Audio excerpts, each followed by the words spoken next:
আল্লাহ বলেন আমার স্মরণ থেকে যে মুখ ফিরায় নিল, আমার বন্দিগি, আমার ইবাদত, আমার হুকুম পালন, আমি তার জীবন করে দেব সংকীর্ণ এবং তার হাসরের ময়দানে উঠাবো অন্ধ। এই জীবন সংকীর্ণ করার একাধিক তাফসির, এর মধ্যে একটা তাফসির হলো এইটা যে আল্লাহ জীবন সংকীর্ণ করে দিবে, মানে তার কবরের মধ্যে তার কবরটাকে একেবারে সংকীর্ণ করে দিবে। আল্লাহ রসুল বলছে নাফরমানের কবর রাইখা যখন ফেরেশতা চলে যাবে, কবর ডান পাশের মাটি তারে একটা চাপ দিবে বাম দিকে, বাম দিকের মাটি এক ডান দিকে। আল্লাহর কসম ডান পাশের হাড্ডি পাঁজর ভাঙ্গা ডান দিকে বাম দিকে চলে যাবে, বাম দিকের হাড্ডি পাঁজর ভাঙ্গা। রাসূলুল্লাহ সাল্লাল্লাহু আলাইহি ওয়াসাল্লাম বলছে বন্ধু দেখেন হাত্তা তাখতালিফা আদলাউহু, এই দুই আঙ্গুল যেভাবে এভাবে একটাটার ভিতরে ঢুকে গেছে, খোদার কসম ডান পাশের হাড্ডি পাঁজর বাম পাশের হাড্ডি পাঁজর এইভাবে একটার ভিতরে ঢুকে যায়। এইটার অর্থ এটা। হ্যাঁ, রাসূলুল্লাহ সাল্লাল্লাহু আলাইহি সাল্লাম একদিন হযরত বারা ইবনে আযিব রাদিয়াল্লাহু তাআলা আনহু থেকে বর্ণিত, নবীজি একদিন এক সাহাবীর জানাজা পড়তে গেছেন। জানাজা পড়তে গিয়ে খালি কবরের সামনে কিছুক্ষণ দাঁড়াইছেন, তখনও ওনারে কবরে রাখে নাই, জানাজাও পড়ায় নাই। নবীজি আগে গিয়া কবরটার সামনে দাঁড়াইছে। হযরত বারা ইবনে আযিব বলেন আমরা নবীজির সাথে ছিলাম। আল্লাহ নবী সাল্লাল্লাহু আলাইহি সাল্লাম কবরের খালি এই কবরে দেখা অঝরে কাঁদতে শুরু করছে। আমরা সবাই সাহাবীরা নবীজির সাথে কাঁদতে শুরু করলাম। অনেকক্ষণ কাইদা নবীজি চোখের পানি মুইছা আজীব কথা বলছে নবী। রাসূলুল্লাহ সাল্লাল্লাহু আলাইহি সাল্লাম সাহাবীদেরকে লক্ষ্য করে বলছে ইয়া ইখওয়ানি লিমিসলি হাদা ফাআইদ্দু, আমার বন্ধুরা, আমার সাথীরা, এই কবরে যাওয়ার জন্য তোমরাও রেডি হও। ফাআইদ্দু, তোমরাও প্রস্তুতি নাও, অচিরেই তুমি আমি সবাই এই কবরেই পৌঁছে যাইতে হবে। রাসূলুল্লাহ সাল্লাল্লাহু আলাইহি সাল্লাম বলছে প্রিয় বন্ধু আমার, জওয়ান সাথী আমার, সামান্য এই কয়েকটি দিনের জওয়ানি নষ্ট না করা, নষ্ট না করা, কোনোভাবেই নষ্ট না করা। এই জন্য বললাম এই সূরা মুলক এটা আল্লাহ তাআলা অত্যন্ত ফজিলতপূর্ণ একটি সূরা। রাসূলুল্লাহ সাল্লাল্লাহু আলাইহি সাল্লাম বলছেন এটা কবরের আযাব থেকে রক্ষা করবে। এই সূরা নিয়মিত তাফসীরের মধ্যে আমি নিজে পড়ছি, তাফসীরে কুরতুবীতে আছে। আল্লাহ নবী সাল্লাল্লাহু আলাইহি সাল্লাম বলেন লাওয়াদিত্তু, নবীজি বলেন আমার দিলের আশা, আমার দিলের তামান্না, আমার উম্মতের প্রতিটা মুমিন তার কলিজার ভিতরে, তার জবানে এই সূরা মুলক থাকুক, সূরা মুলক থাকুক। অর্থাৎ রাসূলুল্লাহ সাল্লাল্লাহু আলাইহি সাল্লাম বলতেন আমার প্রতিটা মুমিন বান্দা উম্মত যেন এই সূরা মুলক তেলাওয়াত করে, যেন কবরের আযাব থেকে রক্ষা পায়। নবীজি 5 ওয়াক্ত নামাজের পরে, আল্লাহর কসম ভাই এখানে অনেক ওলামায়ে কেরাম আছে, আপনি জিজ্ঞাসা করুন, নবীজি 5 ওয়াক্ত নামাজের পরে, সরদারে দু আলম নবীর তো কোনো গুনাহ নাই, তিনি নিষ্পাপ, তিনি তো জান্নাত উদ্বোধন করবেন। আনা আউয়ালু মান ইয়াকরাউ বাবাল জান্নাহ, নবী বলছে আমি সেই মুহাম্মদ যে প্রথম জান্নাতের দরজা আমি নাড়ব, জান্নাতের কড়া নাড়ব আমি মুহাম্মদ। ভেতর থেকে ফেরেশতা বলবে আপনি কে? আমি বলবো মুহাম্মদ। ফেরেশতা বলবে আনতাজিরুলাক, আমি তো আপনার অপেক্ষাই করছিলাম, আপনি আসবেন বলেই তো অপেক্ষায় ছিলাম, আপনি উদ্বোধন করে দিলেই তো বাকিরা ঢুকবে। তো সেই নবী যিনি জান্নাত উদ্বোধন করবেন, তিনি 5 ওয়াক্ত নামাজের পরে ভাইয়া প্রতিদিন তিনি যেই কথাটা দোয়া করতেন, এর মধ্যে একটা দোয়া এটা, আল্লাহুম্মা ইন্নী আউযু বিকা মিন আযাবিল কবর ওয়া মিন ফিতনাতিল কবর ওয়া মিন ফিতনাতিল মাসীহিদ দাজ্জাল ওয়া মিন ফিতনাতিল মাহইয়া ওয়াল মামাত। আল্লাহ আমি কবরের আযাব থেকে পানাহ চাই। নবীজি নিজে বলতেন, নবীজি নিজে বলতেন। প্রিয় ভাই বাবা আমার, চলেন সবাই নিয়ত করি, নিজেকে গুনাহ থেকে বাঁচানো দরকার, নিজের আল্লাহর নাফরমানি থেকে বাঁচানো দরকার। আল্লাহ তাআলা বলেন ইন্নাল্লাযীনা ইয়াখশাউনা রাব্বাহুম বিল গায়ব, আমি আল্লাহকে না দেখে আমার কথাগুলো আখিরাত সম্পর্কিত এগুলোকে না দেখে যারা আমি আল্লাহকে ভয় করে, আখিরাতকে ভয় করে, জাহান্নামকে ভয় করে, কবরকে ভয় করে, আল্লাহ বলেন তাফসীরের মধ্যে লিখছে ভয় করে মানে হলো গুনাহ বর্জন করে। কোন ব্যক্তি আল্লাহকে ভয় করে, খোদার কসম এই কথার অর্থ হলো গুনাহ ছেড়ে দেয়। যে গুনাহ ছেড়ে দেয় সে আল্লাহকে ভয় করে, যে আল্লাহকে ভয় করে সে গুনাহ ছেড়ে দেয়। কোনো নাফরমান আল্লাহকে ভয় করে না, আল্লাহকে ভয় করলে গুনাহ করতে পারে না। বুঝেন নাই বাংলা কথাটা? এটা কাগজের এই পিঠ ও পিঠ, কাগজের এই পিঠ ওই পিঠ। এই পিঠে যদি লেখা আছে আল্লাহর ভয়, তো ওই পিঠে লেখা থাকবে গুনাহ বর্জন। যে গুনাহ ছেড়ে দেয় সে অটোমেটিকলি আল্লাহকে ভয় করে, যে আল্লাহকে ভয় করে সে গুনাহ বর্জন করে। এই জন্য তাকওয়ার অর্থ আল্লাহর ভয়, এটার প্রথম অর্থ হইল গুনাহ বর্জন। মান খাশিয়ার রহমান, আল্লাহকে ভয়, এটার প্রথম অর্থ গুনাহ বর্জন, গুনাহ বর্জন। আমার শায়েখ আল্লামা মুফতি মুশতাকুর নবী সাহেব সব সময় চিল্লায় মাহফিলে, অনেক সময় হাজারি করে বলে যে বাপ গুনাহ আগুন, গুনাহ আগুন, গুনাহ আগুন। প্রতিটা গুনার পিঠে ওই পিঠে আগুন আছে। নারীর প্রতিটা বেপর্দা দৃশ্যের মধ্যে খোদার কসম আগুন জ্বলে। ওই সিনেমার নর্তকীর শরীরে আগুন জ্বলে, ওই নায়িকার শরীরে আগুন জ্বলে, মোবাইলের ওই অস্থির ছবির মধ্যে আগুন জ্বলে, মদের আড্ডায় আগুন জ্বলে, জুয়ার আড্ডায় আগুন জ্বলে, সুদের টাকায় আগুন জ্বলে, ঘুষের টাকায় আগুন জ্বলে, বেপর্দা নারীর শরীরে আগুন জ্বলে। ওইটা রূপ না, ওইটা আগুন, ওইটা জাহান্নাম, ওইটা জাহান্নাম। আল্লাহ তাআলা বলেন ইন্নাল্লাযীনা ইয়াখশাউনা রাব্বাহুম বিল গায়ব, আল্লাহ তাআলা বলেন আমার যে বান্দারা আমার আখিরাত, আমার জাহান্নাম, আমার পরকাল, আমার কবর, এই কথাগুলোকে ভয় করে, আমি আল্লাহকে ভয় করে, না দেখে, না দেখে, আল্লাহ বলেন আমি ওয়াদা দিলাম লাহুম মাগফিরাতুন ওয়া আজরুন কাবীর, আমি তাদের পেছনের সব গুনাহ মাফ করে দেব আর আমার সবচেয়ে বড় পুরস্কার জান্নাত দিয়ে দেব। এখানে এটা এমন শব্দ না যে কিছু শব্দ তো আছে একটা শব্দের সাথে আরেকটা বলছে অর্থহীন, যেমন কলম টলম, তো এটা সবাই বুঝে যে টলমের কোনো অর্থ নাই। কাগজ টাগজ, তো কাগজের অর্থ নাই। কিন্তু শিক্ষা দীক্ষা এমন না, শিক্ষা শব্দের উল্টা না, এটা এমন না যে এটা শিক্ষার উল্টা কিছু না, এটা আলাদা শব্দ। শিক্ষা দীক্ষা যেমন আমরা অনেক সময় বলি যে নামাজ রোজা, লোকটা নামাজ রোজায় ভালো, তো এর দ্বারা কি শুধু নামাজ আর নামাজের উল্টা শব্দ রোজা না, এটা একটা আলাদা কি আমল। নামাজ একটা ইবাদত, তো রোজা একটা ইবাদত। তো শিক্ষা এটা একটা বিষয়, দীক্ষা এটা একটা বিষয়। শিক্ষা তো তালিম, দীক্ষা এটা তরবিয়ত, আখলাক। আখলাক অর্থাৎ শব্দ মুখস্থ করা এটা যেমন জরুরি, জিন্দেগি গঠন করা এটাও সমান জরুরি, বরং তার চাইতে বেশি জরুরি। এজন্য আমাদের ফেনীর একজন বড় বুজুর্গ আলেম আছেন, ফেনী জামিয়া রশিদিয়া মাদ্রাসার হজরত মাওলানা মুফতি শহীদুল্লাহ দামাত বারাকাতুহুমুল আলী, বাংলাদেশের অনেক বড় একজন বুজুর্গ আলেম। হজরতের মাদ্রাসা ফেনীতে, সেই মাদ্রাসা একটা মাদ্রাসায় কওমি মাদ্রাসা, সেখানে প্রায় 6 থেকে 7 হাজার ছাত্র পড়ালেখা করে, প্রায় 200-এর উপরে ওস্তাদ আছে, 200-250 হবে।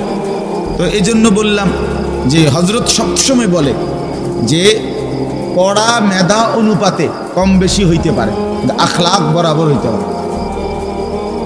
আখলাক, ছাত্র মেধাগত যোগ্যতার কারণে কেউ রুল নাম্বার 1, কেউ রুল নাম্বার 10, কিন্তু আদব আখলাক বরাবর বরাবর হওয়া চাই। আমরা এটা খুব খেয়াল করি না। আজকে সবাই মনে করে বাচ্চার পড়ালেখা হচ্ছে, ঠিক আছে, পড়তেছে, যাইতেছে, আসতেছে, ছেলেটা পড়তেছে, রেজাল্ট আসছে, কিন্তু আখলাক কোথায়? যে ছেলেটা কখনোই প্রস্রাব করে টয়লেট পেপার ব্যবহার করে না, দাঁড়িয়ে বসে প্রস্রাব করার ক্ষেত্রে কোনো পার্থক্য করে না, তো তার আখলাক, তার জীবন গঠন হইল, শব্দ না মুখস্থ হইল, শব্দ না মুখস্থ হইল। যে ছেলেটা তার মোবাইলের মধ্যে রাত দিন নাচ গান ছবি জিনা ব্যভিচারের দৃশ্য, অথবা শুধু শুধু অনর্থক মোবাইলটা টিপলো। তো পড়া তো মুখস্থ করলো, কিন্তু আখলাক কই হইল? আখলাক কই হইল? 3 বছরের বাচ্চার হাতে মোবাইল দিয়ে দিছে, 2 বছরের বাচ্চার হাতে অভিভাবক মোবাইল দিয়ে দিছে। মানে খামখেয়ালির এক জিন্দিগি। এক সন্তান গঠন কিভাবে করতে হয় মুসলমান তাও জানে না, তাও জানে না। বাচ্চাকে টেলিভিশনের হাতে তুলে দিছে, টেলিভিশন দেখে দেখে শেখো। বাচ্চাতে সমবয়সীদের হাতে তুলে দিছে, যে সমবয়সী বন্ধুদের সাথে আড্ডা দিতে দিতে যা শেখো শেখো। এটা কখনোই কি না, নিয়ম না। রাসূলুল্লাহ সাল্লাল্লাহু আলাইহি ওয়াসাল্লাম বলছেন, কুল্লু মাউলুদিন ইউলাদু আলাল ফিতরা, প্রত্যেকটি মানব সন্তান আল্লাহকে মানার শতভাগ যোগ্যতা নিয়ে পৃথিবীতে ভূমিষ্ঠ হয়। কোরআন শরীফে আল্লাহ তাআলা বলছেন, ফিতরাতাল্লাহিল্লাতী ফাতারান নাসা আলাইহা, কোরআনের আয়াত। আল্লাহ তাআলা বলেন, দিন মানার পুরা যোগ্যতা দিয়েই আমি আল্লাহ মানুষকে সৃষ্টি করেছি। আল্লাহ তাআলা এমন একটি হুকুম করে নাই, এমন একটা বিষয় নিষেধ করে নাই যা পালন করার যোগ্যতা কিংবা বর্জন করার যোগ্যতা আল্লাহর বান্দার শরীরের মধ্যে নাই, এমন কোনো বিধান নেই। আমার মধ্যে রুকু করার যোগ্যতাই নাই, অথচ আমারে রুকু করতে বলছে, অথচ আমার কোমর বাঁকা হয় না, বিষয়টা এমন না। আমি সেজদাই দিতে পারি না, আমার হাঁটুও বাঁকা হয় না, কনুইও বাঁকা হয় না, কোমরও বাঁকা হয় না, অথচ আল্লাহ আমারে বললেন সেজদা দিতে। বিষয়টা কি এমন? কথা বুঝছেননি আমার কথাটা? আমারে বানাইলেন তাল গাছ, আমারে বলতেছেন সেজদা দিতে। এইটা বললে না জুলুম হইতো? এটা বললে না জুলুম হইতো? কিন্তু আল্লাহ তাআলা যতগুলো হুকুম করেছেন, যতগুলো নিষেধ করেছেন, প্রতিটা হুকুম পালন করা, প্রতিটা নিষেধ বর্জন করার 100 যোগ্যতা আল্লাহ তাআলা বান্দার শরীরের মধ্যে দিয়েছে। কোরআনুল কারীমের মধ্যে আছে, আল্লাহ তাআলা বলেন, বান্দা আমি তোমাকে বানিয়েছি নাবতালিহি, পরীক্ষা করার জন্য, আর পরীক্ষায় উত্তীর্ণ করার উপযোগী। ফাজআলনাহু সামিআন বাসীরা, আমি আল্লাহই তোমাকে শুনবার জন্য কান দিয়েছি, দেখবার জন্য চোখ দিয়েছি। তাফসীরের মধ্যে লিখছে, অর্থ হইল আমাকে মানবার পুরা যোগ্যতা সম্পূর্ণ শরীর দিয়েছি। ওযু, গোসল, নামাজ, রোজা, হালাল হারাম, পাক নাফাক সব কিছু বান্দা পালন করতে পারবে এমন যোগ্যতা দিয়ে তারে মানুষ বানাইছে। মানুষ হইবার পরে, মুসলমান হওয়ার পরে কেউ যদি বলে আল্লাহর এই হুকুম পালন করা আমার পক্ষে সম্ভব না, তাহলে এটা হইতে পারে তুমি ছাগল, মানুষ না। তুমি গরু ছাগল ছাড়া আর কিছু না, তুমি মূলত হাইওয়ান। ইনসান হইলে পারতা, তুমি যদি মানুষ হইতা তো ঠিকই পারতা, তুমি যদি মানুষ হইতা তো পারতা। মূলত তুমি নিজের মানুষ এই পরিচয় ভুলে গেছো। তো এই জন্য বাপ আল্লাহর নবী সাল্লাল্লাহু আলাইহি সাল্লাম বলেন, ফাআবাওয়াহু ইউহাব্বিদানিহি আও ইউনাসসিরানিহি আও ইউমাজ্জিসানিহি, মা বাপ সন্তানকে ইহুদি বানিয়ে দেয়, অথবা খ্রিস্টান বানিয়ে দেয়, অথবা অগ্নি পূজক বানিয়ে দেয়। সরাসরি হাদিস, বাবা মা নষ্ট করে দেয় সন্তান। রাসূলুল্লাহ সাল্লাল্লাহু আলাইহি সাল্লাম বলছে, বাবা মা 3 বছরের বাচ্চাটা ছোট্টবেলা থেকেই ঘরে টেলিভিশন দেখে, রঙিন সিনেমা দেখে, নাটক সিনেমা দেখে, তারে এটা শিখাইবার ক্ষেত্রে কে ব্যবস্থা করে দিল? তার মা বাপ। এ তো 3 বছরের বাচ্চা বাজার থেকে কিনে আনে নাই, টেলিভিশনে এত বড় এটা তো বাচ্চাটা আনে নাই, এটা তো তার অভিভাবক আনছে। এই 3 বছরের বাচ্চাটারে কার্টুন দেখার জন্য, গেমস খেলার জন্য এত বড় মোবাইলটা, এটা তো তার বাবাই দিছে, অথবা তার মা, তার দুলা ভাই, তার বড় ভাই, তার চাচা, এমন কেউ একজন তার হাতে তুলে দিছে।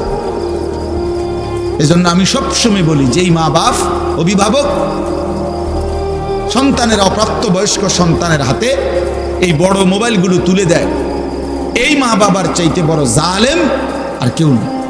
ওরা নিজ হাতে সন্তানকে গলা টিপে হত্যা করে ফেল, ধ্বংস করে দিল, বরবাদ করে দিল, বরবাদ করে দিস।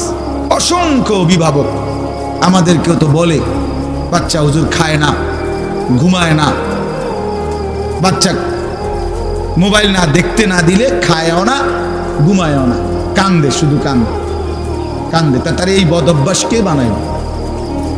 আর দ্বিতীয় কথা হলো কান্দলে কি হয়েছে? কোনো বাচ্চা যদি কান্দে তো কান্দলে কি মরে যায় মানুষ? তো এই যে কান্দুক, কান্দলে কি হয়েছে? কানতে কানতে সে একসময় থেমে যাবে। 3 বারের পরে 4 বারের পরে সে বুঝে নিবে যে এটা আমারে দিবে না। কথা বোঝেন নাই? কাঁদতে কাঁদতে নইলে 3 বার কাঁদলো, 4 বার কাঁদলো, 10 বার কাঁদলো, একটা পর্যায়ে সে বুঝবে যে এটা আর আমারে দিবে না, এটা আমারে দিবে না। এই জন্য বাপ আমার এটা খেয়াল করা চাই। আমি এই কথাটা শুরু করছি এই কথার থেকে যে কোরআন সুন্নাহর ইলমের জন্য, আদব জন্য। এক তো আপনি শুনলেন প্রতি সপ্তাহে জুমার বয়ান হয়, ইমাম সাহেব কইতে পারবো ইমাম সাহেব কি কয়, আমনে আমনের মতো হুজুর হুজুরের মতো না। এই শুধু এতটুকুর জন্য আসা যাওয়া, আল্লাহর কথা শোনা, যে কি শুনলাম কিছুই বুঝলাম না, নিজের জন্য কিছুই গ্রহণ করলাম না, এটা ইনসাফ না। আল্লাহর কোরআন জিন্দেগি বদলাবার জন্য, আমাদের জীবনের পরিবর্তনের জন্য আসছে, পরিবর্তনের জন্য।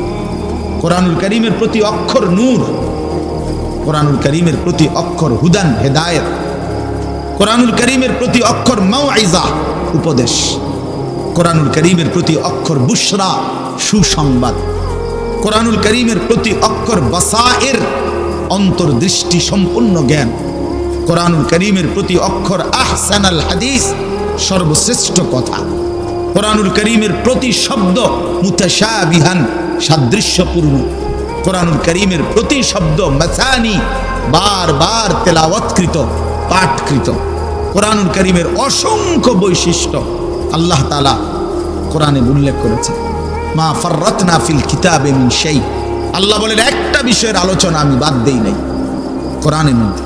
ওয়া নাযালনা আলাইকাল কিতাবা তিবয়ানান লিকুল্লি শাই, বন্ধু আমি আপনার উপরে যে কোরআন নাজিল করেছি তার সমস্ত কিছুর বিস্তারিত বর্ণনা। এজন্য বদনসিব ওই সন্তান, ওই অভিভাবক দুর্ভাগা যে মুসলমান পরিচয় দেওয়ার পরেও নিজ সন্তানকে আল্লাহর কোরআন দেখে দেখেও পড়তে জানে না। আল্লাহর কোরআন দেখে দেখে ছোট বাচ্চা হাফেজে কোরআন হয়েছে, এই মাত্র দেখছেন আমরা হাফেজে কোরআন হয়েছে। মুসলমানের সন্তান আল্লাহর কোরআন 30 পারা কলিজার মধ্যে গ্রহণ করছে। আর কি পরিমাণ দুর্ভাগা মুসলমান! আল্লাহর দেওয়া চোখ, আল্লাহর দেওয়া জিহ্বা।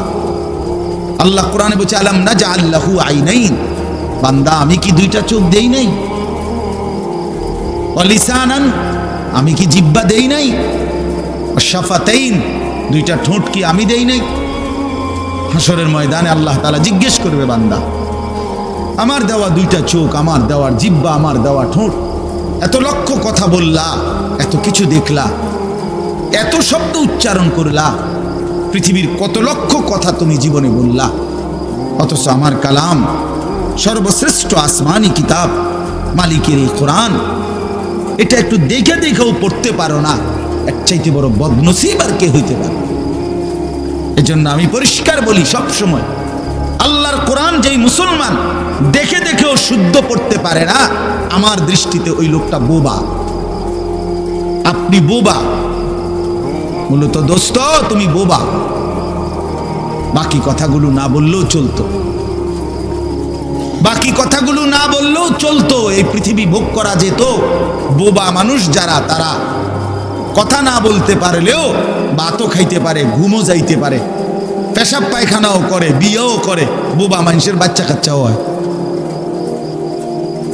এরকম দেখছেননি কখনো? না, কথা বলেন না কেন? তাহলে বোবায়ও তো পৃথিবী ভোগ করে।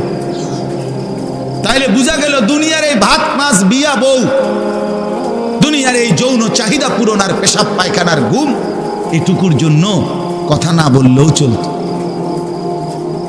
অন্ধ হইলেও চলতো, অন্ধ হইলেও চলতো, চোখে না দেখলেও কত মানুষ পৃথিবী ভোগ করতেছে।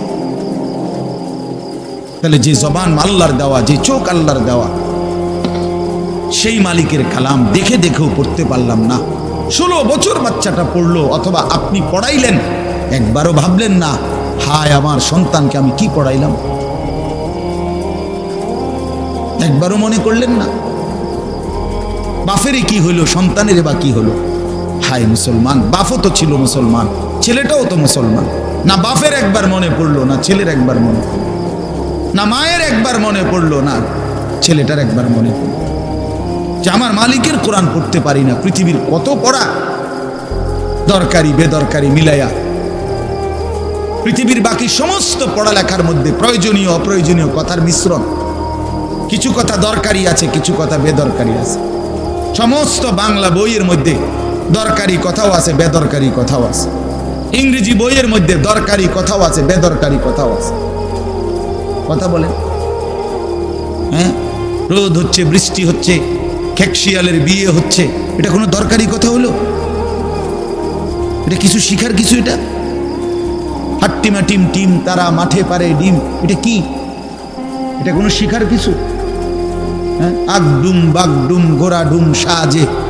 আগডুম কি বাগডুম কি? তার বাপের 14 গোষ্ঠী কইতে পারবো না আগডুম কি যে লিখছে এটা। অনর্থক কথা। Two little black birds sitting on a wall, one called Peter, one called Paul.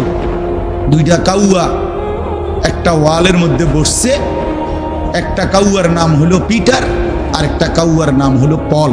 এই হলো কবিতার অর্থ। এটা কি শিখছে ছেলেটা? এখানে কি শিখার? কাউয়া ওয়ালে বসলেই কি, টিনের সালে বসলে কি? কাউয়া তো কাউয়া, কাউয়া লইয়া আমার দরকার কি? কাউয়া কই বইছে, এটা আমার বাচ্চা শিখতেইব। আমি কি কাউয়ার বাচ্চা? বলেন তো কি অর্থ আছে এটাতে? আর এই পিটার পল এটা সম্পূর্ণ কাফেরের নাম। পিটার এই শব্দ, পল এটা খ্রিস্টানদের নাম, কোন মুসলমানের নাম না। এটা মুসলমানের সন্তান এটা শিখবে কেন? উচ্চারণ শিখার জন্য, কিছু শব্দ শিখার জন্য। তো শব্দ শিখার জন্য ইসলামী কোনো শব্দ নাই। আল্লাহ আমাদেরকে বুঝ দান করে। আমি বইয়ে এখানে বই ঠিক করতাম বসি না, যে বুঝেন না আমার কথাটা। অর্থ এই উদ্দেশ্যটা তাহলে আমি এখানে বই ঠিক করতে বসি নাই। অর্থ একটা উদাহরণস্বরূপ বললাম আর কি। আবার দরকারি কথাও আছে। আমাদের দেশে সেই ছেলে কবে হবে, কথায় না বড় হয়ে কাজে বড় হবে। ফাইন কথা। সকালে উঠিয়া আমি মনে মনে বলি, সারাদিন আমি যেন ভালো হয়ে চলি। চমৎকার কথা। ভোর হলো দোর খোলো কুকুমনি উঠোরে, এগুলো তো অন্যায়। এসব কবিতাও তো না, আমরা আমলে নাই ডিমি কইতেছি। এখনকার কি আছে আমি জানি না। এগুলো আমার সময়ে পড়ছি আমরা ছোটবেলায় প্রাইমারিতে। যাই হোক বাপ, অর্থ হইল আল্লাহর কোরআন থেকে সন্তানকে বঞ্চিত করেন না। বঞ্চিত আপনাদের কাছে অনুরোধ। এই যে কয়জন বসছেন, জোয়ান ভাই যারা বসছেন, ভাই আমার স্কুলে পড়েন, কলেজে পড়েন, কোনো অসুবিধা নাই, ঠিক আছে। নতুন করে আবার মাদ্রাসায় ভর্তি হইতে পারবেন না, আমরাও জানি। কিন্তু কোনো একটু সময় বের করে আল্লাহর কোরআন সময় সুযোগ বের করে শেখা সম্ভব। শুক্রবারটা তো অবসর থাকেন, বৃহস্পতিবার বিকেল থেকে তো অবসর থাকেন, শনিবারটা তো অবসর থাকেন। তো একটু আল্লাহর কালাম পড়েন কোনো একজন আলেমের কাছে, কোনো একজন মসজিদের ইমামের কাছে, কোনো একজন মাদ্রাসার উস্তাদের কাছে। নিজে আলাদা একটু সময় বাইর করেন যে আমার মালিকের কোরআন আমি একটু শুনি, আল্লাহ তাআলার কালাম শুনি। আহা, কোরআনুল কারীমের নূর। এটা যে শুনলো না, সে শুনলোটা কি? সে শিখলো কি, পড়লো কি? মজাই তো পাইলেন, কথা বলার মজাই তো হয় নাই। আমি তো অনেক সময় বলি, আল্লাহর ঘরের কালো গিলাফ আর মদিনার সবুজ গম্বুজ যে দেখে নাই, যেই চোখ, সে দেখলো কি? কালো গিলাফ যে দেখে নাই কাবার, রাসূলুল্লাহর রওজায়ে আতহারের সবুজ গম্বুজের ওই সৌন্দর্য যে দেখে নাই, যেই চোখ, সে জীবনে কি দেখলো? আমার একবার মক্কা শরীফ এক লোক উমরার সময়, বাংলাদেশি এক লোক দৌড়াইয়া আমার আয়সা জড়াইয়া ধরছে, ধরাইয়া কাঁইদা দিছে, বলছে হুজুর আমি আপনার এক কথার কারণে হজে আসছি, উমরায় আসছি। আমি বললাম মানে? এই কথাইটা আমি এটা শুনছি, আজ আপনি বলছেন যে এই চোখ কাবার কালো গিলাফ দেখে নাই, রাসূলুল্লাহ সাল্লাল্লাহু আলাইহি সাল্লামের রওজায়ে আতহারের সবুজ গম্বুজ দেখে নাই, সে দেখলো কি? আর এটা আমার দিলে লাগছে যে হ্যাঁ ঠিকই তো, আমি আর কি দেখলাম? তাই তো যেই জবান আল্লাহর নামে নিতে জানে না, মালিকের কোরআনে পড়তে জানে না, তুমি পড়লা কি মিয়া? তুমি কি গোড়ার ঘাস কাটলাম? বাকি সবগুলো পড়া না হলেও দুনিয়া চলতো মিয়া। মূর্খ বকলম, নাম দস্তখত করতে জানে না, টিপসই দেয় এমন হাজারো মানুষ দুনিয়া ভোগ করতেছে। বাড়ি গাড়ি, নেতাগিরি, মাতবুরি, ক্ষমতা, দালান বিল্ডিং সবটা দুনিয়া ভোগ করছে, অথচ নামটাও সই দিতে জানে না। এমন নাই? বলেন না এমন নাই? তো সে কোন যোগ্যতায় দুনিয়া ভোগ করছে? সে কিভাবে দুনিয়া ভোগ করতেছে?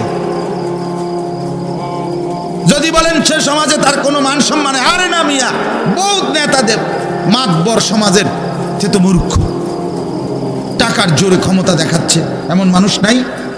তো তাইলে এই জন্য বাপ আবারও অনুরোধ করছি আমি, অর্থ হলো অপমান করা না, জেনারেল শিক্ষা নিষেধ করা না। আমি তো কুমিল্লা ভিক্টোরিয়া কলেজ থেকে মাস্টার্স পাস করছি, সায়েন্স বিজ্ঞান বিভাগ থেকে দাখিল পাস করছি। এর মানে এটা বাদ দিতে বলতেছি না, বাদ তো আমি দিছি না, বাদ আপনি দিছেন। কথা বুঝেন নাই? বাদ আপনি দিছেন, আল্লাহর কোরআন বাদ দিছেন, রাসূলুল্লাহ সাল্লাল্লাহু আলাইহি সাল্লামের সুন্নাহ বাদ দিছেন। এতগুলো পড়ছেন, ধন্যবাদ আপনাকে। এটা পড়লেন না কেন? এতগুলো শিখতে পারলেন, এত লক্ষ টাকা খরচ করতে পারলেন, 4 বছরের মেডিকেলের জন্য, 6 বছরের মেডিকেলের জন্য এক বাপ তার ছেলেটার জন্য, মেয়েটার জন্য কত লক্ষ টাকা খরচ করছে, তার কোনো কুল কিনারা আছে মিয়া? তো আপনি পড়ান, কোনো অসুবিধা নাই, কিন্তু আপনি আপনার বাচ্চাটাকে আল্লাহর কোরআন থেকে বঞ্চিত করলেন কেন? নামাজ থেকে বঞ্চিত করলেন কেন? 2টা সূরা পড়তে জানে না, একটা আত্তাহিয়াতু শুদ্ধ করে বলতে পারে না, একটা দোয়ায়ে কুনুত পড়তে জানে না। একজন মুসলমান বেটা, 40 বছর বয়স, লজ্জা থাকা উচিত বেটা, ওই বেটা শরম থাকা উচিত বেটা। কার জমিন খাইতেছ, কার আসমান ভোগ করছো, কার দুনিয়া ভোগ করতেছ? এত বড় মালিকের আসমান ও জমিন ভোগ করে সেই মালিকের সেজদাটাও ঠিক মতো দিতে জানে না, সেই মালিকের নামটাও পড়তে পারে না। এর চাইতে লজ্জার কি হইতে পারে বলেন বাবা? অপমান কি হইতে পারে? আল্লাহ আমাদেরকে বিবেক দান করেন, আল্লাহ আমাদেরকে বিবেক দান করেন। বিবেক থাকা চাই, বিবেক থাকা চাই।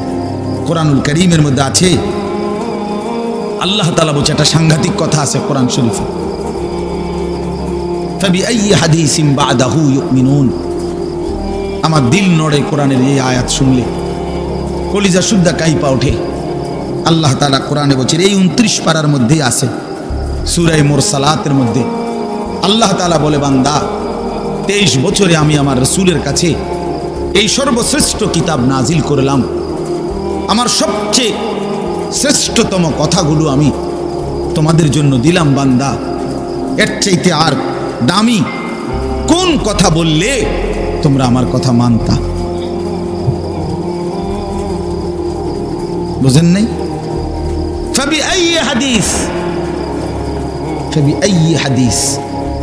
আল্লাহ বলছে, বান্দা এরপরে আর কি বললে, এর চাইতে দামি কথা আর কোনটা বললে, আর কোন কিতাব নাজিল করিলে, আর কেমনে বললে? ফাবিআইয়ি হাদিসিন বাদাহু ইউমিনুন। আর কিভাবে বললে বান্দা ঈমান আনতা, বিশ্বাস করতা? আকিমুস সালাহ, আকিমুস সালাহ 80 বারের চাইতে বেশি বলছি আমার কোরআনে, আর কতবার বললে আমারে সেজদা দিতা? ইত্তাকুল্লাহ, ইত্তাকুল্লাহ বারবার বলেছি, আল্লাহকে ভয় করো, আর কতবার বললে বান্দা আমারে ভয় করতা? কতবার বলছি? আল্লাহ বলবেন, রাসূলুল্লাহ সাল্লাল্লাহু আলাইহি সাল্লাম বাপ আমার, বন্ধু আমার, নওজোয়ান সাথী আমার, মনে রাখবেন, বিশ্বাস করেন, রাসূলুল্লাহ সাল্লাল্লাহু আলাইহি সাল্লাম হাসরের ময়দানে অসংখ্য উম্মতকে জিজ্ঞেস করবে। এই আমলনামা যখন দেখবে, প্রত্যেকটা উম্মত তার নিজ নিজ আমলনামা, রাসূলুল্লাহ সাল্লাল্লাহু আলাইহি সাল্লাম দেখবেন। এই আমলনামা দেখে নবী জিজ্ঞেস করবে, উম্মত 23টা বছর একটানা আমি কেঁদেছি, উম্মত 23 বছর তোদের জন্য আমি কেঁদেছিলাম। এমনও রাত গেছে, সারা রাত উম্মতের জন্য আমি কেঁদেছি, সারা রাত দোয়া করছি উম্মতের জন্য, তায়েফের পাথরের আঘাতে পিঠ চালনির মতো ছিদ্র বানায় ফেলছি। পেটের কষ্টে, ক্ষুধার কষ্টে 14 দিনের চাইতে বেশি পেটে 2টা পাথর বাইদা ক্ষুধার কষ্ট হজম করছি। উহুদের দান শহীদ করা রক্তে আমি বেহুশ হয়ে আমি পড়েছিলাম। সেই নবী আমি আর কত কাঁদলে, আর কত রক্ত ঝরাইলে উম্মত তুমি আমার কথা মনে করতা, তুমি আমার কথা ভাবতা? সাল্লাল্লাহু আলাইহি ওয়াসাল্লাম যখন এটা জিজ্ঞেস করবেন তখন কি জবাব হবে বাপ? বলেন, ইনসাফের কথা বলেন। কি মনে করছেন সুপারিশ? হাসরের ময়দানের সুপারিশ মানে কি?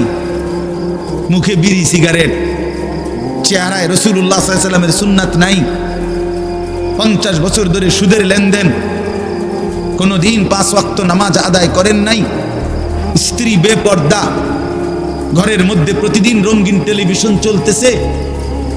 এই অবস্থায় কবরে যাইবেন, আর হাসরের ময়দানে দাঁড়াইলেই নবীজি সুপারিশ করে আপনারে বেহেশত দিয়ে দিবেন। বিষয়টা মামুর বাড়ি না, বিষয়টা মামুর বাড়ি মনে করছেন আপনি। এটাকে কি মনে করলেন আপনারা? রাসূলুল্লাহ সাল্লাল্লাহু আলাইহি সাল্লাম সুপারিশ করবেন, এর কোনো নিয়ম কানুন নাই, কোনো বিধি নিষেধ নাই, আইন কানুন নাই। হাউজে কাউসারের পানি, এটা কি 10 টাকার পানির বোতল মনে করছেন? রাসূলুল্লাহ সাল্লাল্লাহু আলাইহি সাল্লাম বলেছেন, 1 ঢোক পানি পান করলে আর কোনোদিন বান্দা তৃষ্ণার্ত হবে না। এতটা আজিমুশান দামি, এমনি এমনি দিয়ে দিবেন, এমনি এমনি দিয়ে দিবেন? দয়া করে ভাবতে শিখেন, নিজের ভালো বোঝেন, নিজের ভালো, নিজের ভালো। আমি যে সূরাটা পড়ছি, এই সূরাটার নাম হলো সূরা মুলক, 29 নম্বর পারা, কোরআনুল কারীমের 67 নম্বর সূরা। এই সূরাটার নাম হচ্ছে সূরা মুলক। এই সূরার 3টি আয়াত 12, 13, 14, এই 3টি আয়াত আমি আপনাদের সামনে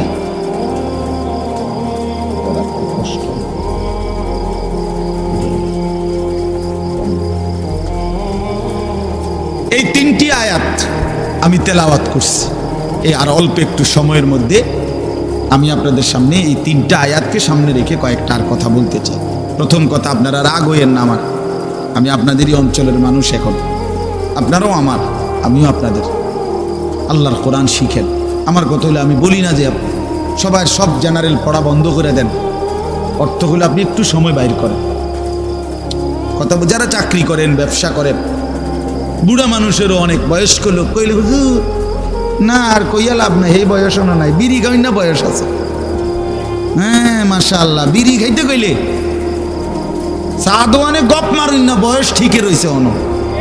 হ্যাঁ, এখনো টেলিভিশন 3 ঘন্টা চাইতে কইলে মাশাআল্লাহ কাকুর শরীরে বল আছে। মানুষের বেডির নাচ দেখবো, এতে কোনো লজ্জা শরম নাই। দুনিয়া ভোগ করতে বললে, ভাত খাইছে মাত্র, এখন যদি বলেন আবার আপেল খাইবেন নি, হদ পেঁয়াজু খাইবেন নি, চা দোকানে গেছে আর আবার খাবে। দুনিয়া পুরাটা ভোগ করবে। 90 বছরও দুনিয়া ফুরায় না, 90 বছরও আখেরাত মনে পড়ে না। আফসোসের ব্যাপার মিয়া। আল্লাহ বলছে কোরআনে, আলাম ইয়ানি লিল্লাযীনা আমানু আন তাখশা কুলুবুহুম লিযিকরিল্লাহ। এই আমার ইমানদার বান্দা, আমায় আল্লাহর ভয়ে, আমার স্মরণের জন্য, আমার বন্দেগীর জন্য তোমার দিলটা নরম হওয়ার সময় আজও কি হয়নি বান্দা? 365 দিনে, খোদার একটা বছরে যে কোনো দিন ফজরের নামাজ পড়লা না যুবক, তোমারে যেন আল্লাহ ডেকে বলে, হায় বান্দা, তাহলে কি আর কোনো দিন নামাজ পড়বা না? 30 বছর ধরে যে কোনো দিন সুদের লেনদেন ছাড়লেন না, হারাম রোজগার করেই গেলেন, আল্লাহ তাআলা যেন ডেকে বলে, বান্দা, তাহলে এই নাফরমানি কি আর কোনোদিন ছাড়বা না বান্দা? সিদ্ধান্ত নিয়ে ফেলছো তাইলে আজীবন সুদের উপরেই থাকবা, আজীবন মিথ্যার উপরেই থাকবা। তাহলে কি বান্দা এই ফয়সালায় নিয়ে ফেলছো আজীবন কাস্টমার ঠকাইয়েই যাইবা, ওজনে কমই দিয়ে যাবা? তাহলে কি এই ফয়সালা নিয়ে নিছো তোমার বিবি আজীবন বেপরদাই থাকবে, তোমার ঘরে অহরহ প্রতিনিয়ত রঙিন টেলিভিশন চলবে নিয়মিত, এই ফয়সালা তোমার? ঠিক আছে বান্দা, কুলু ওয়া তামাত্তাউ কালিলান ইন্নাকুম মুজরিমুন। কোরআন শরীফের আয়াত। আল্লাহ বলছে নাফরমান বান্দা, খাও, দুনিয়া ভোগ করো কিছুক্ষণের জন্য, শুধু মনে রেখো ইন্নাকুম মুজরিমুন, তুমি কিন্তু পাপী। এই কথাটা শুধু মনে রাখো, বাকিটা পরে হইব, ভাত খাও। হ্যাঁ হ্যাঁ, কোরআন শরীফের আয়াত এটা। কুলু ওয়া তামাত্তাউ কালিলান ইন্নাকুম মুজরিমুন। আল্লাহ যেন বলে 8টার সময় যেই নাফরমান নাস্তা খাইতে বসে, আল্লাহ বলে বান্দা খা, কোনো অসুবিধা নাই, শুধু মনে রাখিস বেঈমান ফজরের নামাজ পড়ো নাই, কথাখান শুধু মনে রাখো, পরে হইব অন খাও। রাত 10টা বাজে যেই নাফরমান ভাত খাইতে বসছে, আল্লাহ তাআলা যেন ডাক দিয়ে বলছে বেঈমান খা, ভাত খা, খানা আমি আটকাইতাম না, শুধু মনে রাখিস এশার নামাজ পড়স নাই, ভাত খা বেঈমান, খানা আটকাবো না, খানা আমি জন্তু জানোয়াররাও খাওয়াই, তোরে খাওয়াবো না কেন? খানা আমি কুকুর বিড়ালরেও খাওয়াই, খানা আমি গরু ছাগলরেও খাওয়াই, তোরে দেব না কেন বান্দা? খা, শুধু মনে রাখবি ইন্না আ'তাদনা লিল কাফিরিনা সালাসিলা ওয়া আগলালাম ওয়া সাঈরা। আল্লাহ বলে প্রতিটা নাফরমানের জন্য আমি রেডি রাখছি আগুনের শিকল এবং আগুনের বেড়ি এবং জাহান্নামের আগুন। 1 নাম্বার 70 জিরাআন, 70 হাত লম্বা আগুনের শিকল দিয়ে জাহান্নামীকে হাসরের ময়দানে আল্লাহর ফেরেশতা বান দিবে। 1 2 নাম্বার 2টা হাত। দোস্ত দেখেন শুধু আমার দিকে, সূরা ইয়াসিনে আছে ইন্না জাআলনা ফি আ'নাকিহিম আগলালান ফাহিয়া ইলাল আযকানি ফাহুম মুকমাহুন। এটার অর্থ হলো এই যে হাসরের ময়দানে প্রত্যেকটা পাপী নাফরমানকে ফেরেশতা 2 হাত আলগি দিয়া এইভাবে ঘাড়ের সাথে বান দিয়া ধইরা এই 2 থুতনির নিচে 2 হাত এভাবে দিয়া এইভাবে বান দিয়া, আল্লাহর কসম, রব্বে কাবার কসম করে বললাম, এইভাবে বান দিবে। আর কোনোদিন বেঈমান চোখটাও নিচের দিকে নামাইতে পারবে না, কারণ এই থুতনি তো উঠাই দিছে উপরের দিকে, এটা দিয়ে ঠেলা দিয়া। এইটা অর্থ হলো আগলা আলাম।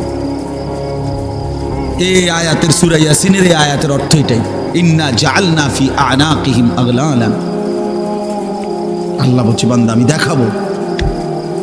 আল্লাহ ডাক দিয়ে বলে ভাইয়া আমারও তোমারও, জওয়ানকেও বুড়োকেও।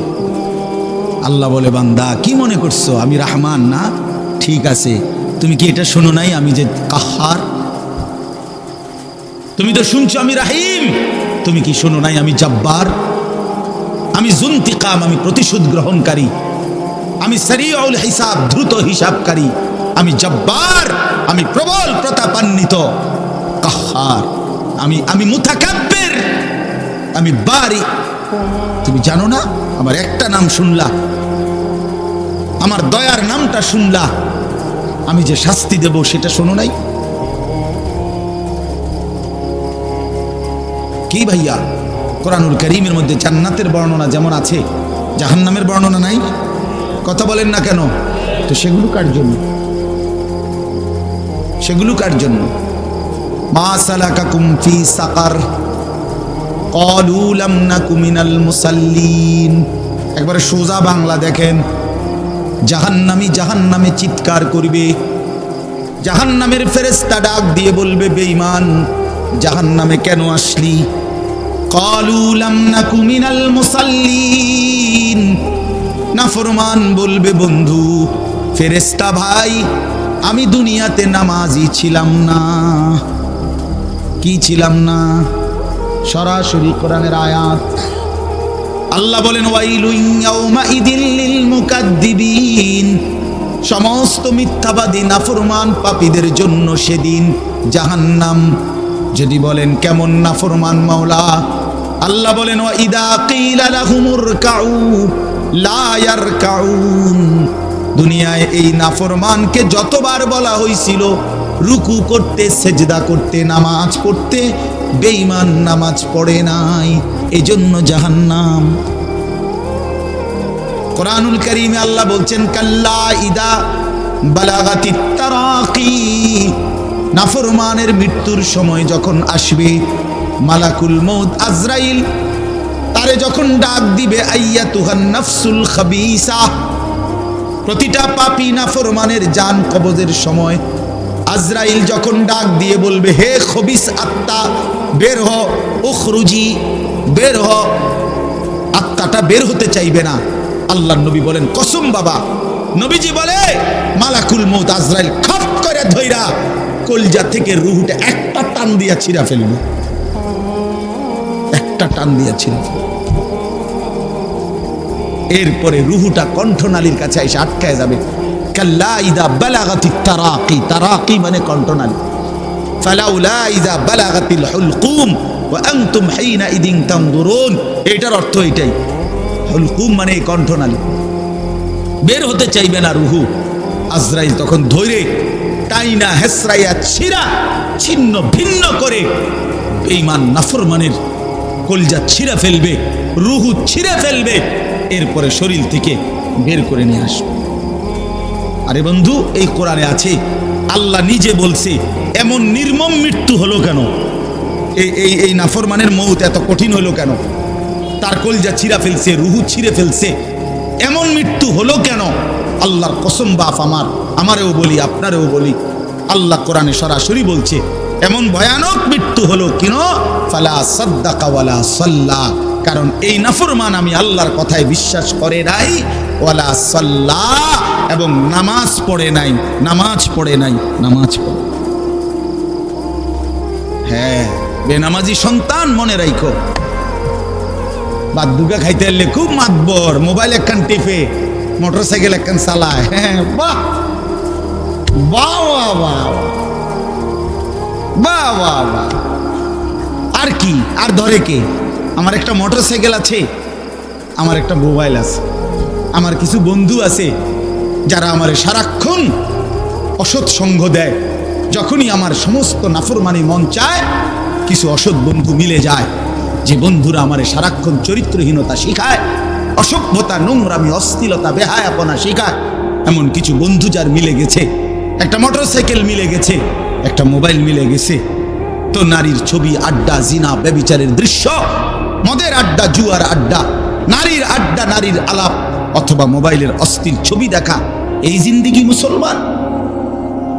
এর জন্যই আল্লাহ তাআলা আমাদেরকে মুসলমানের ঘরে বানাইছিলেন।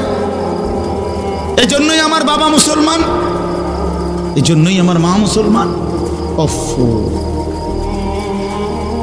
আল্লাহ আপনি মাফ করে দেন, ইনসাফের সাথে ভাইবেন। অনেক নওজোয়ান ভাই, সবাইরে অনুরোধ করলাম, দোস্ত আমার, ইনসাফের সাথে ভাইবেন, নিজেরে নষ্ট করেন না। ছেলেরা আমার, ভাইয়া নিজেরে নষ্ট করো না ভাই, নওজোয়ান ভাই নিজেরে নষ্ট করো না। শেষ পর্যন্ত কেউ নাই, শেষ পর্যন্ত একদিন, দিন শেষে, রাত শেষে দেখবেন আমার সাথে কেউ নেই, আমি একাই, আমি একাই। একদিন কবর আমারে সব সম্পর্ক ছিন্ন করে দিবে, একদিন মৃত্যু আমাকে সব ভুলায় দিবে, সব ভুলায় দিবে। তো এই সূরাটার নাম হলো সূরা মুলক। এটা কোরআন শরীফের অত্যন্ত ফজিলতপূর্ণ একটা সূরা, মাত্র 30টা আয়াত এই সূরার মধ্যে। আল্লাহ নবী সাল্লাল্লাহু আলাইহি ওয়াসাল্লাম বলছেন, এই সূরাটি যে নিয়মিত তেলাওয়াত করবে, আল্লাহ নবী বলেন, তুনজিহি মিন আযাবিল কবর, এই সূরা মুলক তাকে কবরের আযাব থেকে রক্ষা করবে। এটাই সূরার ফজিলত। এজন্য আলহামদুলিল্লাহ উলামায়ে কেরাম, আমাদের মাদ্রাসাগুলোর তালিবে ইলম এবং আল্লাহওয়ালা বুজুর্গানে দ্বীন সব সময় রাত্রিবেলা ঘুমের আগে আগেই এই সূরা মুলক তেলাওয়াত করে। এই 4-5 মিনিট সময় লাগে, কিন্তু এই সূরার বড় ফজিলত হলো, আল্লাহ নবী সাল্লাল্লাহু আলাইহি সাল্লাম বলেন, এই সূরা কবরের আযাব থেকে রক্ষা করবে, কবরের আযাব থেকে রক্ষা করবে। আমার ভাই, আমার বন্ধু, রাসূলুল্লাহ সাল্লাল্লাহু আলাইহি সাল্লামের অগণিত হাদিস এ কথার প্রমাণ করে যে কবরে আযাব হবে। হাসরের আযাব তো আছেই, জাহান্নামের আযাব তো আছেই, কবরেও আযাব হবে। মেন বিচার তো হবে হাসরের ময়দানে, তার আগেই আযাব হবে কবর। আপনারা সহজ বাংলায় বুঝবেন, আসামি যখন ধরে ফেলে তখন মামলার হিয়ারিং তো চলে, মামলার শুনানি তো চলে, কিন্তু সে কারাগারে ঠিকই আটকায় রইছে। কারাগারের কষ্ট যন্ত্রণা সে হাজতি হিসাবে ভোগ করতে থাকে। আবার যখন মামলার রায় হয় তখন সে আবার আসামির পরে হিসাব করে, কিন্তু কষ্ট লাঞ্ছনা এটা তো তার শুরু হয়ে যায়। যদিও এখনো বিচার শেষ হয় নাই, বিচার প্রক্রিয়াধীন, 10 দিন 50 দিন 20 দিন 1 মাস পর পর মামলার ডেট পরে শুনানি হয়, কিন্তু সে তো থাকে কারাগারে, সে তো থাকে কারাগারে। তো আল্লাহ পাক রব্বুল আলামিন বলেন নাফরমান সে তো হাসরের ময়দানে বিচার হবে চূড়ান্ত, কিন্তু কবর থেকেই আযাব শুরু, কবর থেকেই আযাব শুরু। রাসূলুল্লাহ সাল্লাল্লাহু আলাইহি সাল্লাম খুব বেশি হাদিসের মধ্যে আছে, একজন বিখ্যাত সাহাবী, আপনারা সবাই ওনার নাম জানেন, ইসলামের 3য় খলিফা হযরত ওসমান রাদিয়াল্লাহু তাআলা আনহু। কিতাবের মধ্যে আছে, আমরা নিজে আত-তাযকিরা, আমার কাছে কিতাব আছে আরবি, ইমাম কুরতুবী রাহমাতুল্লাহ আলাইহির লিখিত কিতাব, ওখানে আছে হযরত ওসমান রাদিয়াল্লাহু তাআলা আনহু যখন কোনো কবরের সামনে দাঁড়াইতেন তো প্রচন্ড কাঁদতেন, ভীষণ কাঁদতেন, হাত্তা ইয়াবুল্লা লিহিয়াতাহু, কাঁদতে কাঁদতে উনার দাড়ি ভিজে যেত। তো উনার সাথীরা জিজ্ঞেস করতেন, হযরত আপনি জাহান্নামের কথা বললেও এত কাঁদেন না, অথচ কবরের দেখলে এভাবে কাঁদেন কেন? তো তিনি বলতেন, ইন্নাল কবরা আউয়ালু মানাজিল আখিরা, শোনো কবর হচ্ছে আখিরাতের প্রথম ঘাঁটি। ফাইন নাজা মিনহু ফামা বাদাহু আইসারু মিনহু, যদি কোনো ব্যক্তি এই কবরের ঘাঁটিতে বাইচা যায় পরবর্তী সবগুলো ঘাঁটি তার জন্য সহজ। ওয়া ইন লাম ইয়ানজু মিনহু ফামা বাদাহু আশাদ্দু মিনহু, এই কবরে এই ঘাঁটিতে যে জিততে পারবে না, বাঁচতে পারবে না, তো পরবর্তী সবগুলো ঘাঁটি তার জন্য তার চাইতে বেশি কঠিন। এই কথার কারণে আমি ভয় পাই, কবর দেখলে আমার মনে পড়ে, হায় আমি এই কবরের আযাব থেকে বাঁচবো কিনা, এই ভয়ে আমার কাঁদতে থাকি। তো এরপরে তিনি বলছেন, হযরত উসমান রাদিয়াল্লাহু তাআলা আনহু বর্ণনা করেন যে আল্লাহর নবী সাল্লাল্লাহু আলাইহি সাল্লাম বলছেন, আমার ভাই খেয়াল করে শুনেন, নবীজি নিজে বলছেন, আল্লাহ রাসূল সাল্লাল্লাহু আলাইহি সাল্লাম জীবনে কোনোদিন একটা শব্দ বানায়া বলছেন? কথা বলেন, অতিরিক্ত বলছেন, বেশতি বলছেন, শুধু ভয় দেখানোর জন্য বলছেন না, তামাশা করে বলছেন? এটা আপনাদের ইয়াকিন তো? কথা বলেন না। আল্লাহর নবী সাল্লাল্লাহু আলাইহি সাল্লাম বলেন, মা রাআইতু মানজারান কাত্তু ইল্লা ওয়াল কবরু আফজাউ মিনহু। রাসূলুল্লাহ বলেন, হযরত ওসমান বর্ণনা করেন যে আমি নবীজির জবানে শুনছি, নবীজি বলছেন, হে আমার উম্মত, আল্লাহর কসম উম্মত, কবরের চাইতে অধিক ভয়ানক কোন আযাবের দৃশ্য আমি রাসূল মুহাম্মদ দেখি নাই, আমি দেখি।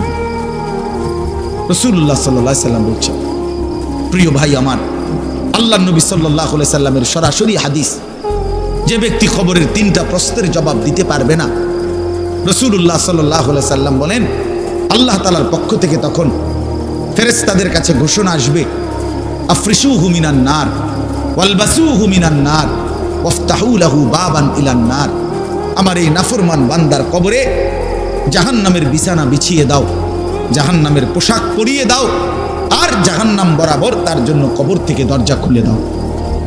ফেরেশতারা যখন এই কার্যক্রমটা শেষ করবে, প্রথম জাহান্নামের বিছানা বিছায় দিছে, পোশাক পরায় দিছে, জাহান্নাম বরাবর দরজা খুলে দিছে, আল্লাহর নবী সাল্লাল্লাহু আলাইহি ওয়াসাল্লাম বলেন, একজন ফেরেশতা এসে তখন ফায়ুদরাবু লাহু বিমিতরাকাতিন মিন হাদিদিন, নবীজি সাল্লাল্লাহু আলাইহি সাল্লাম বলেন, তখন একটা লোহার হাতুড়ি, লোহার গুর্জ, লোহার হাতুড়ি দিয়ে একজন ফেরেশতা তাকে একটা আঘাত করবে।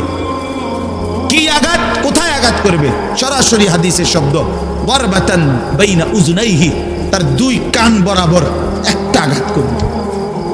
রাসূলুল্লাহ সাল্লাল্লাহু আলাইহি সাল্লাম বলেন, ফায়াসিহু সাইহাতান, ওই নাফরমান তখন এত জোরে চিৎকার করবে, ইয়াসমাউহা মান ইয়ালিহি ইল্লা সাকালাইন, মানুষ এবং জিন ব্যতীত আল্লাহর সমস্ত সৃষ্টি ওই বেঈমানের চিৎকার শুনতে পায়। কবরের আযাব। ছেলেরা আমার, দোস্ত আমার, বাপ আমার, বন্ধু আমার, আপনি হাসলেও কবরে যাইতে হবে, কাঁদলেও কবরে যাইতে হবে। রাজপ্রাসাদের ওই অট্টালিকাতে যে থাকে সেও একদিন মরে যাবে, জীর্ণ কুটিরে কুড়ে ঘরে যে থাকে সেও মরে যাবে। জীবনে যে কোনোদিন সুখ দেখে নাই, দুঃখের সাগরে তারও মৃত্যু হবে। জীবনে যে কোনোদিন দুঃখ দেখে নাই, সুখের সাগরে ভাসছিল, তারও মৃত্যু হবে, সেও মরে যাবে। কবর নিশ্চিত, কবর নিশ্চিত। আমিন ওয়ারাইহিম বারযাখুন ইলা ইয়াউমি ইউবআসুন। আল্লাহ তাআলা মৃত ব্যক্তিকে বলবে, বান্দা, কোরআন শরীফের আয়াত, এখন থেকে নিয়ে ইসরাফিলের ফুঁতে হাসরের ময়দানে উঠানো পর্যন্ত বারযাখ মানে কবরের জীবনে পড়ে থাকো। ভেবে দেখেন, ভেবে দেখেন, শুধু 1 মিনিট। আমিও ভাবি, আপনিও ভাবেন। হাদিসের মধ্যে আছে, মা বাইনান নাফখাতাইন 40। ইসরাফিল প্রথম ফু দিলে জমিনের সবকিছু মাটির নিচে চলে যাবে। দ্বিতীয় ফু দিলে মাটির নিচ থেকে আবার সবাই উঠে হাসরের ময়দানে দাঁড়াবে। তো নবীজি সাল্লাল্লাহু আলাইহি সাল্লাম বলছে, এই 2 ফুঁয়ের মাঝখানে ব্যবধান হবে 40। তো মুহাদ্দিসিনে কেরাম, ওলামায়ে কেরাম বলেন, কেউ কেউ এই 2 ফুঁয়ের মাঝখানে ব্যবধান হতে পারে 40,000 বছর। তাহলে ধরে নেন, সর্বশেষ যেই লোকটা কবরে গেছে, যদি তার কবরে আযাব হয়, তাহলে তার কবরের আযাব ভোগ করতে হবে 40,000 বছর।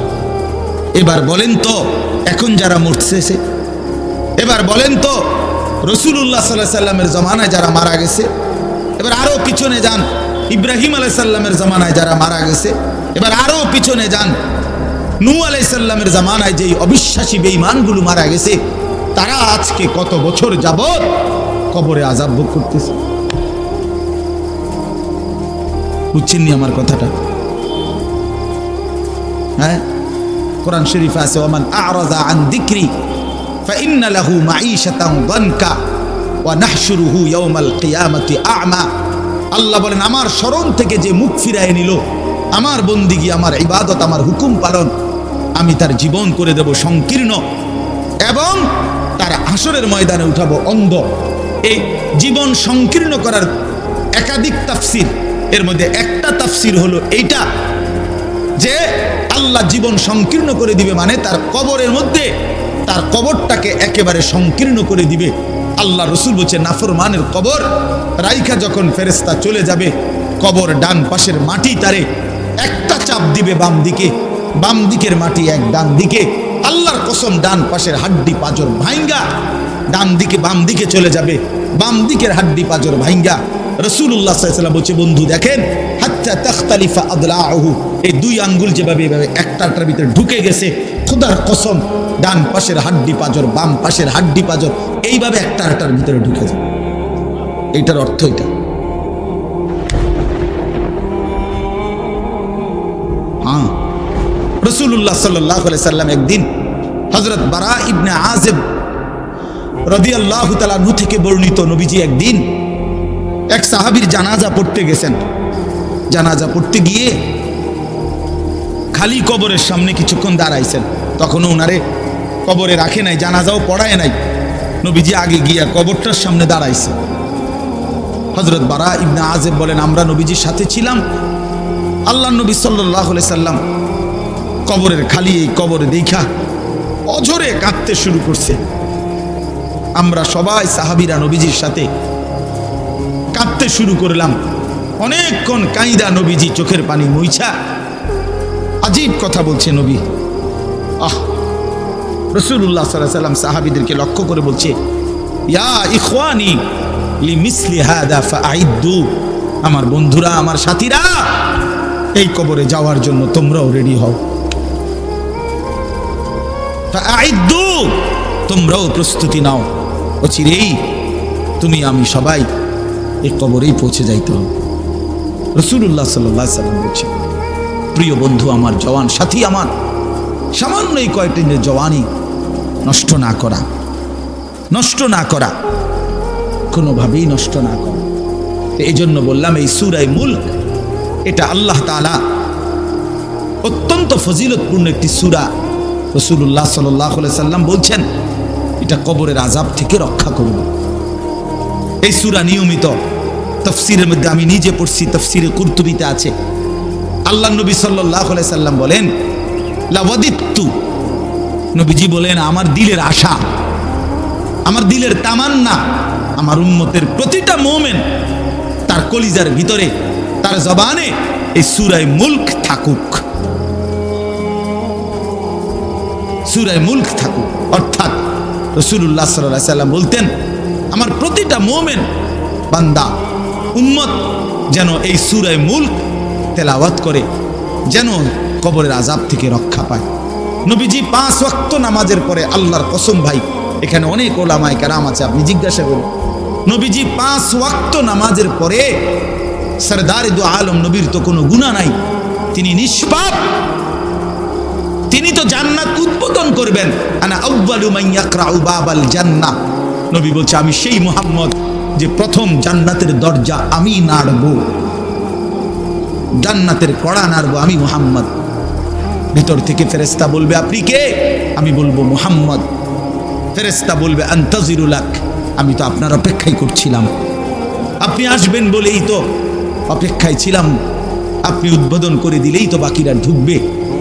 তো সেই নবী যিনি জান্নাত উদ্বোধন করবেন, তিনি 5 ওয়াক্ত নামাজের পরে ভাইয়া প্রতিদিন তিনি যেই কথাটা দোয়া করতেন, এর মধ্যে একটা দোয়া এটা, আল্লাহুম্মা ইন্নী আউযু বিকা মিন আযাবিল কবর ওয়া মিন ফিতনাতিল কবর ওয়া মিন ফিতনাতিল মাসীহিদ দাজ্জাল ওয়া মিন ফিতনাতিল মাহইয়া ওয়াল মামাত। আল্লাহ আমি কবরের আযাব থেকে পানাহ চাই। নবীজি নিজে বলতেন, নবীজি নিজে বলতেন। প্রিয় ভাই বাবা আমার, চলেন সবাই নিয়ত করি, নিজেকে গুনাহ থেকে বাঁচানো দরকার, নিজের আল্লাহর নাফরমানি থেকে বাঁচানো দরকার। আল্লাহ তাআলা বলেন ইন্নাল্লাযীনা ইয়াখশাউনা রাব্বাহুম বিল গায়ব, আমি আল্লাহকে না দেখে আমার কথাগুলো আখিরাত সম্পর্কিত এগুলোকে না দেখে যারা আমি আল্লাহকে ভয় করে, আখিরাতকে ভয় করে, জাহান্নামকে ভয় করে, কবরকে ভয় করে, আল্লাহ বলেন তাফসীরের মধ্যে লিখছে ভয় করে মানে হলো গুনাহ বর্জন করে। কোন ব্যক্তি আল্লাহকে ভয় করে, খোদার কসম এই কথার অর্থ হলো গুনাহ ছেড়ে দেয়।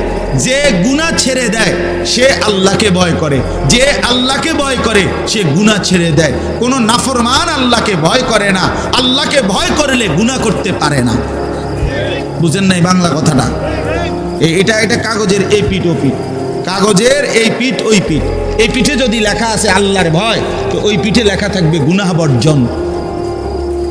যে গুনাহ ছেড়ে দেয় সে অটোমেটিকলি আল্লাহকে ভয় করে, যে আল্লাহকে ভয় করে সে গুনাহ বর্জন করে। এই জন্য তাকওয়ার অর্থ আল্লাহর ভয়, এটার প্রথম অর্থ হইল গুনাহ বর্জন।